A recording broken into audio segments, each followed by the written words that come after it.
everyone, this is Direwolf20, and welcome to episode 47 of Direwolf20's FTB Revelations Let's Play series, where today we're working on more astral automation. So I got really lucky. I found a celestial crystal with a purity of 99%, which is awesome. So this thing has been running actually pretty nicely. He works pretty well. But this is only a temporary setup. He's not here forever. We're going to be actually getting rid of him pretty soon. But that's kind of the reason I built it down there rather than up here. A, because I was like remembering how integrated dynamics works a little bit and didn't really know how much space I needed. And then B, because, you know, stuff and things and temporariness, right? So what I'm doing is I'm going to drop this astral crystal in this pool. And I added it to the blacklist on my Fluxo magnet so that it won't automatically pick up any crystals when I walk by, because that would get annoying real quick. As a reminder, the way the celestial crystals work is you drop them in some of this here liquid starlight, and when you do so, they're going to grow in size. So the size will increase up to the max size, which is 900.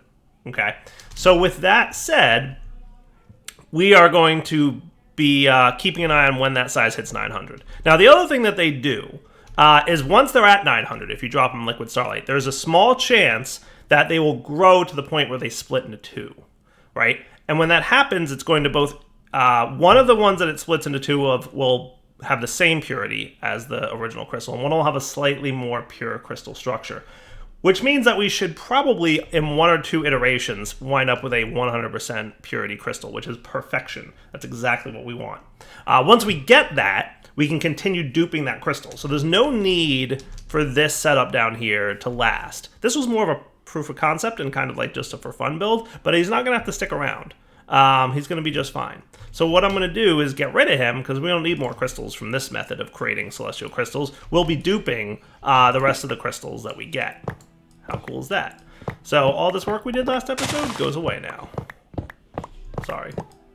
But it's on YouTube's, so you guys get to watch it in the future if you decide that you would like to build something similar. Okay? Adios, everybody. You's gone. Okay, so with that all cleaned up, let's put our variable cards away. Do this and this and all the things. Because we don't need any of this anymore, realistically speaking. Right? We can get rid of all these variable cards, and that's cool beans.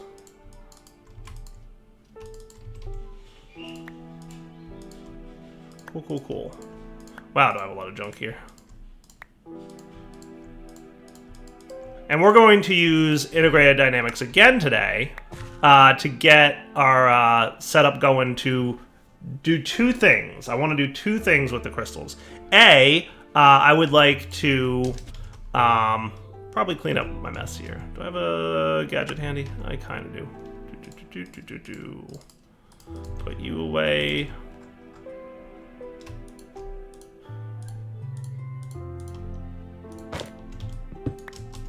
Nice and clean. So two things I want to do. One, I would like it so that we can monitor the size of the crystal in the pool. And there's two things we're going to want to do. A, we're going to want to make sure that when it hits level 900, we can pick it up. Okay? Because when this crystal hits 900, if it stays in the pool of liquid starlight, which is automatically being replaced by our fluid placer, so we don't have to worry about placing the fluid, right? It'll just constantly refresh. But when it hits 900, there's a chance for it to split. So there's two things we need to watch out for. One, we want to dupe crystals. So we want to create an automation system that we can drop a crystal in and it'll continuously pick up the extra crystal. Okay. Two, we want to create a system whereby it monitors the size of the crystal and picks it up once it hits 900. Okay. So that should be pretty easy to do. So while that's growing and splitting, because it's going to take a while, we're going to build something over here to simulate that and to get that going, right? And to show what that's going to look like. And then once this thing splits, we can start implementing it for reals. Cool? So let's replace this build down here with something for reals. Okay, so we're going to have a variable store, and we're going to have our energy battery. That should be cool. And we're going to have a bunch of cables, which looks like a good time. So we're going to want you and the cables out, and we're probably going our portable logic programmer. Cool. So there's a few things we're going to need. I don't think we need the world item exporter, right? Yeah, we're not going to have to drop anything into the world. Well, we might at some point. Yeah, I think we will at some point need to drop stuff into the world. So yeah, we'll probably hang on to that, right? Inventory reader. Yeah, we'll want an inventory reader. That seems cool. We're going to want, well, we might need that. Entity reader, we'll definitely need entity readers, right? We may or may not need our scanner. We'll want our iron chest. We'll want our item importers and exporters. Let's just get some of these things that I know we might want. Machine reader, world reader, redstone writer. We're probably going to want some kind of redstone stuff, right? Maybe. We'll see. World item importer. Yeah, I want one of those. That's going to be cool. Okay, so let's start off by reading information about the crystals, right? So here's what we're going to do. Step 1, right? When the crystal doubles, we want to pick up one of them. That's it, right? So all we realistically need to do is say, if there's 2 entities on the ground, pick up one. That's it. Now, because these crystals are different NBT values, as in they're different sizes and stuff, they're never going to stack together into a single stack, which means that we want to measure for 2 entities, not 2 items in a single stack. Okay? So what we're going to want is an entity reader to be able to do that. So let's find our entity reader here. Ta-da! And we can see here a bunch of information, right? The main thing we're looking at is this entities aspect, because this will tell you, and we did kind of this a little bit last time, right? That's a list of entities that's in the world. So similar to what we set up last time, I'm going to get rid of this not gate too, because my inventory is just a mess. Similar to what we set up last time, we're going to want the list of entities in the world, right? And then we're going to want a portable logic programmer. And we're going to want the length of the list, right? So we do this, and that gives me an output with a count of how many entities exist. So all I need is that to measure. There you go. So we put things in the world. 1, 2, 3, 4. You saw 4 real quick, right? Cool. We're measuring the length of the list, right? So the way that works, just to be clear, right? This is the list of entities that it sees in front of it. And then we used the length modifier to say, give me the length or the integer value of how many items are in the world. So that's what we want to do. And basically we want to check if that's greater than 1. And if it is, then we're going to want to pick one up, right? So let's take this variable card, and we're going to say, we're going to need an integer card of 1. Hey, 1. Thank you. Okay. And then we're going to want a greater than. Right? So we're going to say, if the number of entities in the world is greater than 1, give me a Boolean true or false. Okay? So now when I put these guys into this dude and put this in here, right now it's false. It's still false because it's not greater than 1, it's equal to 1. Right? Now it's true. Cool? And then what we're going to want is a world item importer. Okay, now I'm pretty sure you'll work. Okay, and you're going to pick up item entities. Pick up item entity. Yeah, let's do this one, right? We're going to use the Boolean true or false here. This should be a pretty simple mechanic, right? You go in here. Right? Channel 0, round robin false, exact amount false, ignore item transfer rate. We're going to be 1.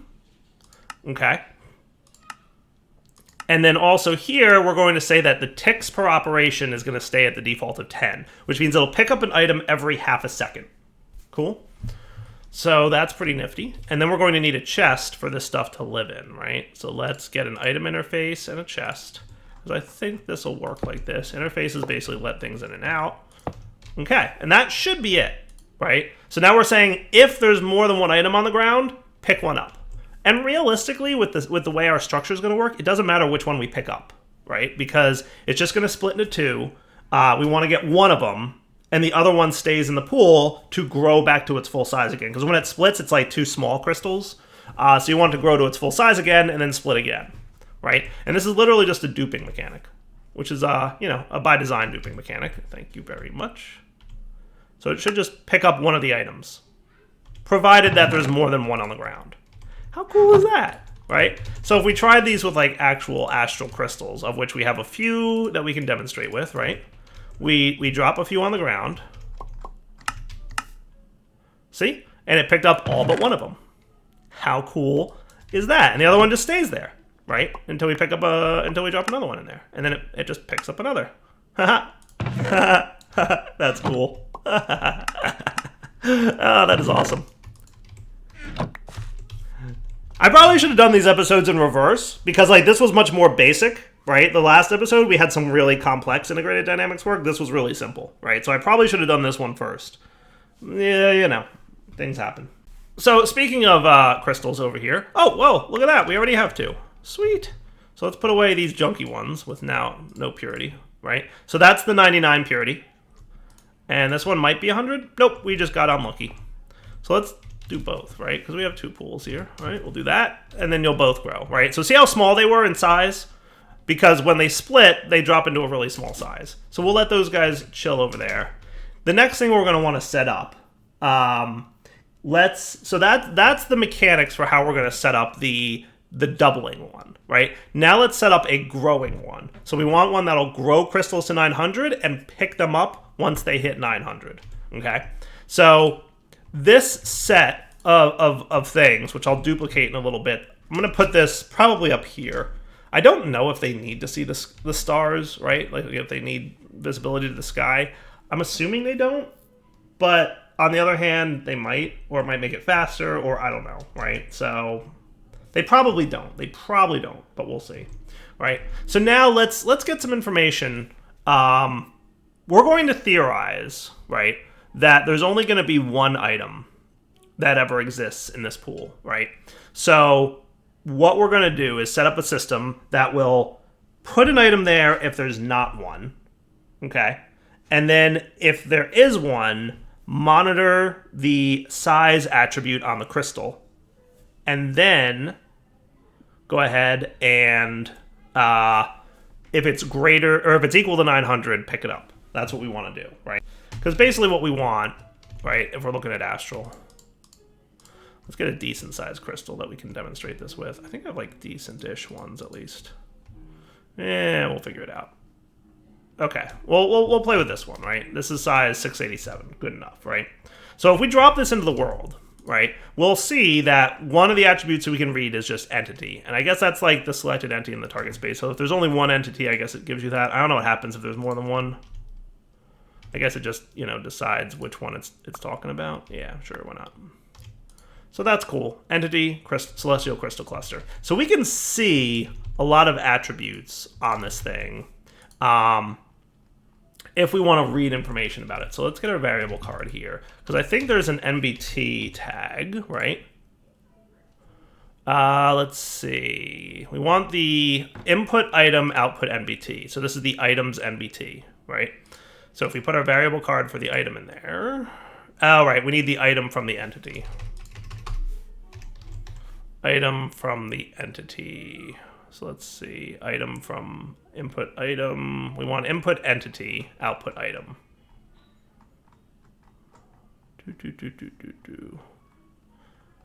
There should be something like that in here. Input entity, output item. We need that, right? So there's your entity that's in the world. Here's the item version of that entity, right? So we put this in here, and then we put this in here. We can see it's a celestial crystal cluster. Sweet. Now we want to read the NBT value of that, right? So we detected what the item was in the entity, and then we want to get the NBT value of that item. So we pop this dude in here, and then we see that. And there is a really long thing. Now, if we look at this, we'll be able to see that there's a bunch of information, right? Astral Sorcery is the first tag. You can kind of see it a little bit better on the top thing. Crystal properties is the next tag. Collective capability is the next tag. That's your purity, I want to say. Nope, that's collective capability is probably the cutting. And then there's size, and then there's fracture, and then there's purity. And that looks pretty cool. So what we want is to measure the size value.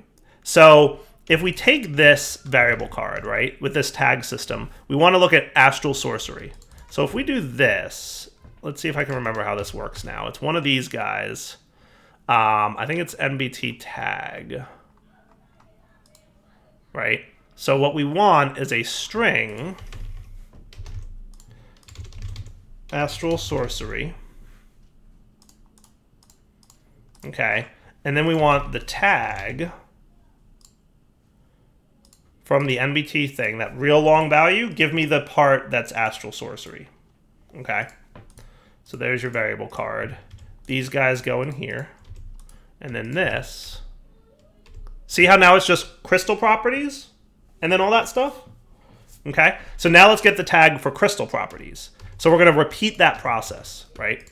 We're going to say, hey, give me the string, and it's crystal properties with a capital P, right? Yes. Capital P in properties, not capital P in C in crystal, right? So we want string again, crystal properties, okay? And then we want tag, variable card, string, this dude. Now if we read that value, there's your 3 properties that we're talking about. Well, 4 because there's fractures now and size override. So now we want size, right? So we drill down even further into this thing, right? So we're going to get the string size. Now size I happen to know is an integer, right? So what we want is nbt.integer. So give me the integer value of that nbt tag for size, right? So did I actually get the string size? I don't think I did, because I'm a smart person. Okay, nbt.integer. We're going to get u and u. And give me that output. Cool. 687. That is the size of the crystal currently in front of the thing. How cool is that? And if you don't believe me for some reason, I'll get a different size crystal. This one is 291. Ready? Boop, 291. How cool. I missed. 291. Haha. Neat. Right? So now all we need is to get is that size bigger than a certain value, right? So we can check, let's say greater than 600, right? For now, that'll be an easy one to demonstrate with, right? So this is the size, this variable card that we have right here is the size of the crystal, full stop, right? So now we want an integer, let's call it 600. Okay, we'll drop that dude in there, and we'll do a greater than if the size of the crystal is greater than 600, true or false, because that's a Boolean card, right? Bada bing. And then we'll add that to the pick up all items entity, right? So now if it's size 291, it ain't gonna pick it up. Okay? If it's size 687, greater than 600, boom, it disappears immediately. It goes right into the chest. How cool is that? Ta-da! Neat. So that's how we're gonna automate picking up the crystal if it's greater than 687 in this point, right? But realistically, what we're going to do is size greater than 900. So those are the 2 approaches we're going to take. So now we just need to replicate this up here once we have a properly pure crystal. All right, did either of you guys split yet? Not quite. Let's put away these junky crystals. Okay, you're at size 812. You just picked up some fluid. So you're at size 511. Wow, you're taking your time. All right, well, we'll just let these guys grow and come back in a few minutes once they're of full size. You know, let's take it a step further. Let's get ready to do this for reals.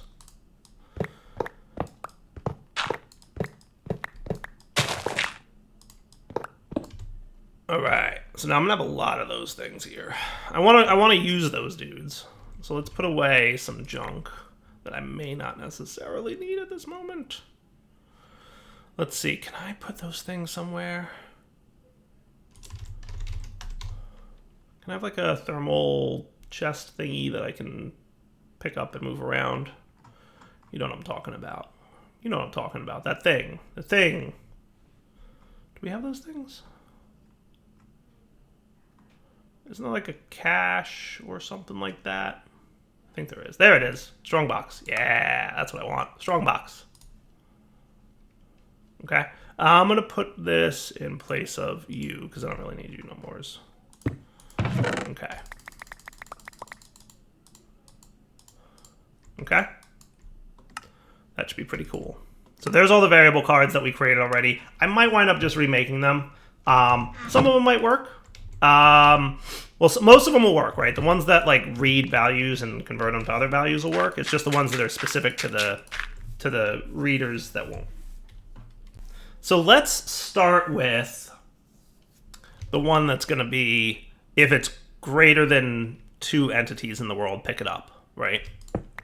So what I'm going to do is grab these 2 guys, right?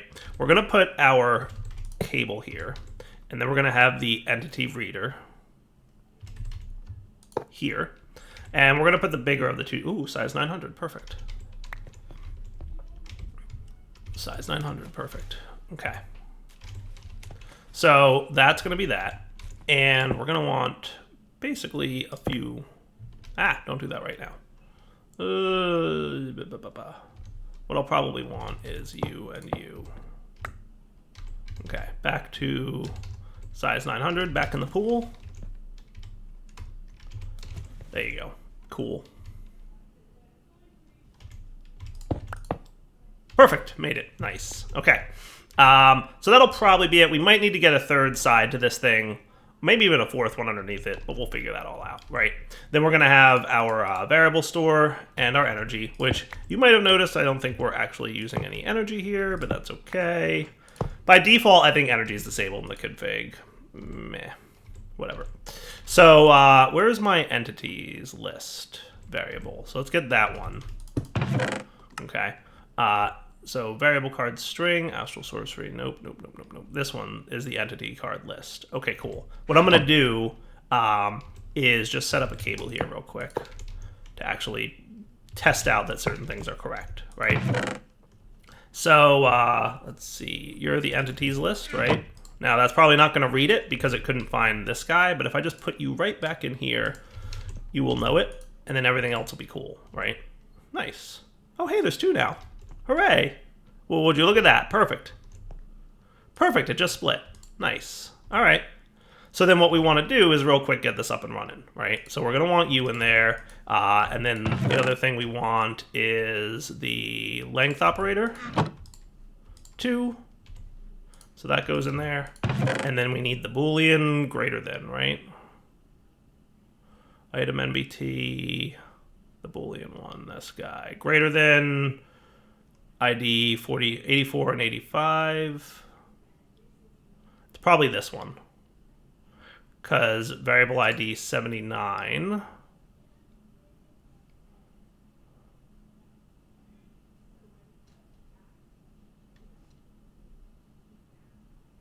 Variable ID 74.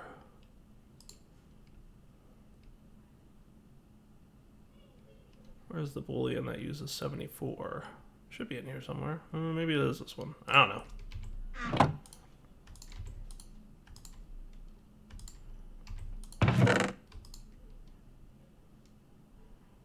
Yeah, it makes no sense.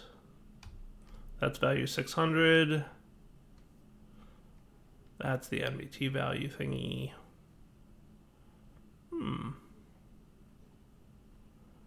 84, 85. That's weird. Let me see if I can figure out where that right variable card thingy is. Oh, somehow I put it in here. There you go. There's your problem. Sweet. Now it's true, right? So that's where we're going to have the item pickup dude, right? So world item importer goes here.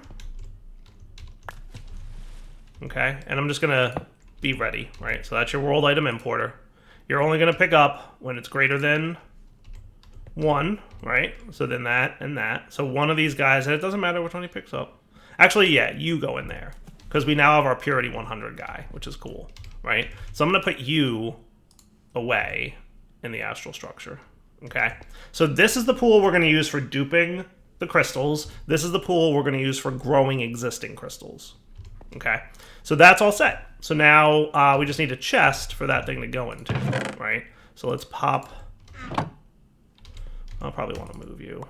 You can just chill here, Mr. Chest, with the item interface. Cool. So you'll pick up when there's more than 2 crystals there. Easy peasy. Nice.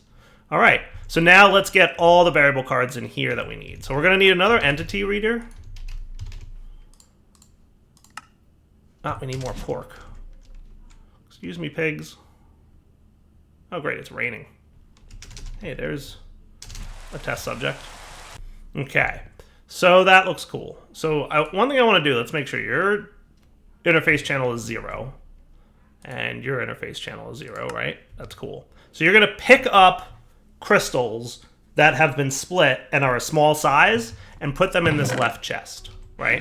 So the other thing we want to do here is grab another chest, another iron chest for that matter, and you're going to go here, and you're going to be interface ID 1. Cool. So channel 1 on your priority. Cool. And that's where we're going to measure this crystal right here. This is going to be my crystal that's going to be fully grown crystal. Okay? So let's do that. So we want another entity reader. Boop. Right? Now, theoretically, all these guys can be reused, right? Which is cool. So let's grab pretty much all of them. Now, the only one that's not going to work is the item value, right? Because we have to reprogram item value here. Okay? But now we'll know what this is. Sweet. Right? And then that goes right in here. Okay? And then basically we want to do all this. Yeah, that looks cool. Integer 600, string size, right? And then the card that we want out of here is the greater than relational number, right? So that's your true or false. Oh, really? Something's off. That's okay, we'll figure it out.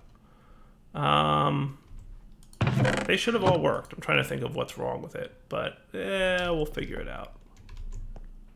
I might reprogram some of the things. I'm just going to redo some of the stuff that I did a minute ago. Be right back.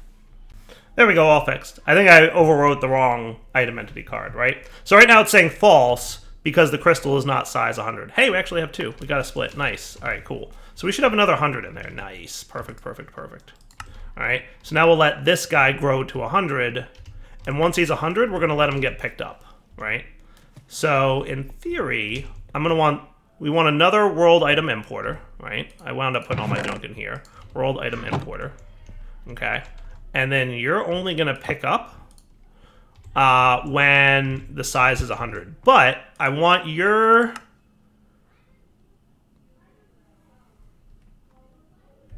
World item importer. How come I can't? Oh, right. Pick up all entities, channel 1. Okay? So that'll be cool. So we'll pick up on channel 1, right?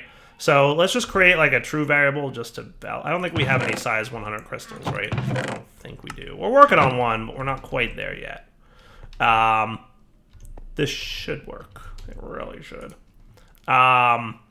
But yeah, I think we'll be cool here. And actually, we want to change the integer value on this guy. The one that's 600, we want to make it 899 technically. So where's my integer value of 600? Let's change you to integer 899, right? So we want it to be greater than 899, which means 900, right? Technically, we could have made it equal to 100 or equal to 900, but then I'd have to change more variables. I'm just being lazy. So greater than 899 is the way we want to go. That looks cool. So let's have this guy lead to the input card of pick up all entities, right? And that should be cool. So once that hits 900, he should world item importer it into this chest because interface channel 1. So let's just wait a few minutes and see what happens. Actually, there's one more thing I want to do. Do I have a world item exporter? I don't think I do, but we could make one, right? World item exporter, please. Cool. Now, I don't think there's any reason that this thing needs to be on top of a solid block, right? So if I placed that there, with the world item exporter there, okay, that would connect up this system, right? So here's one more thing I want to set up. Where's my crystal that was growing here, right? Now, do you have any problem just being there? I don't think so. I don't think so. You seem okay. Are you growing or no?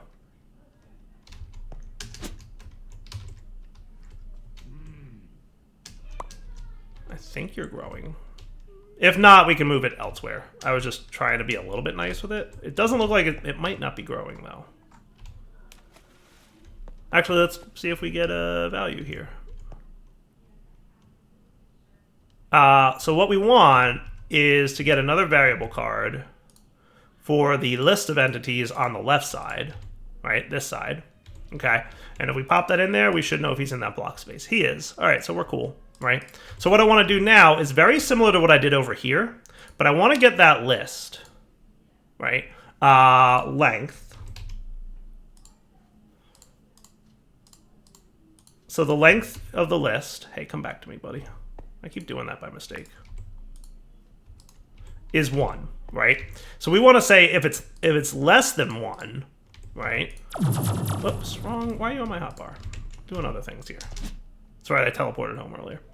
What we want to say is if this length is less than 1, so let's get a 1, and then we'll do a less than,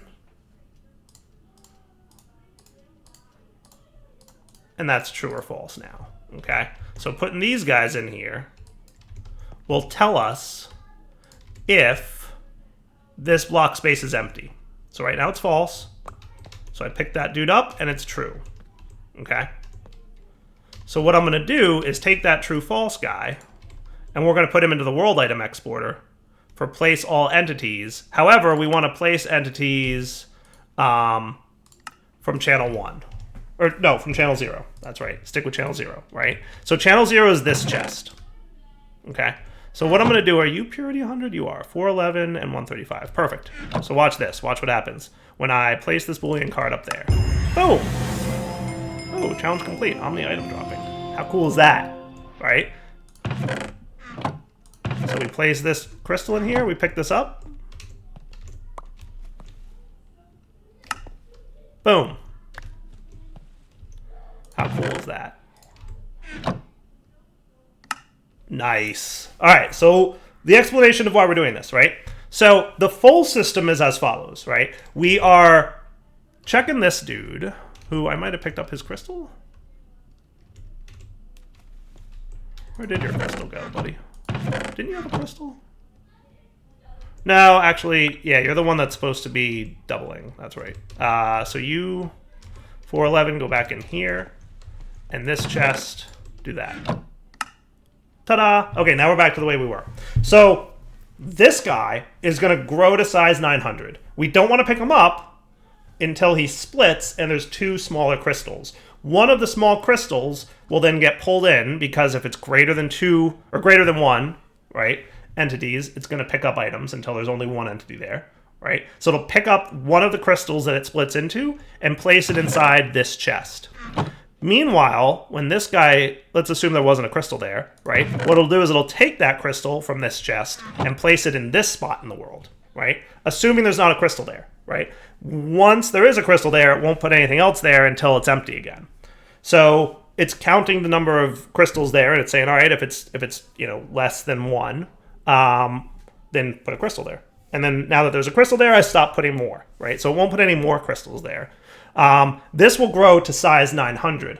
Once it reaches size 900, it'll pick up the item, giving room for another crystal to start growing. And remember, we're using channel ID 1 to pick it up, so fully grown crystals will go here. So long story short, this should be a fully automated, constantly producing, full-size crystal maker. How cool is that? My answer is very cool. So what we're going to do is come back in 5 minutes, once some time has passed, and hopefully I'm correct, and it works out pretty well. So, I was a little concerned that this thing, because he wasn't doing particles like that, wasn't working. And I think my concerns were valid. I think he doesn't like having a non-full block below him. So let's remove you, and we're gonna just have to move this guy over to here, which kind of stinks, but it is what it is.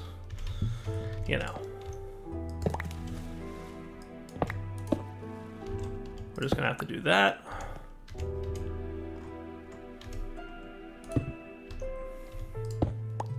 And that.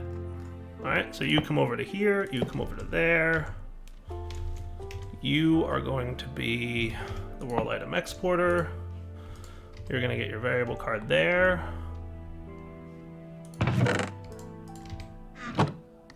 Hooray!